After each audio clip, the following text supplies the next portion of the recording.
Hello everyone, welcome back to my channel. সকাল সকাল সানডেতে উঠে দেখি এরকম বৃষ্টি পড়ছে। প্রত্যেক দিন বৃষ্টি আর ভালো লাগছে না। তারপর কুলেখাড়া পাতার রস মা বানিয়ে দিয়েছিল গরম গরম, তো সেটাই খেলাম। তারপর যেহেতু সানডে ছিল, লুচির প্রিপারেশান তৈরি হচ্ছিলো, সেটা তোমাদের সাথে শেয়ার করলাম।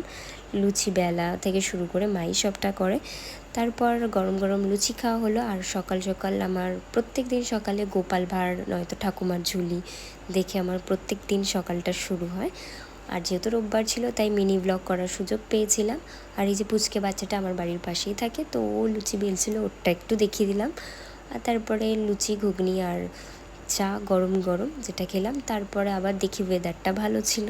তারপরে এই লাঞ্চের জন্য চিকেন হয়েছিল, আর কুলেখাড়ার পাতা যে রস ছিল সেই পাতাটাই আর কি বড়া করে দিয়েছিল মা, সেটা খেয়েছিলাম, অসাধারণ লাগে খেতে। তারপর সন্ধ্যাবেলা একটু চা খেলাম। আর এটাই ছিল আজকের দিনটা। বাই।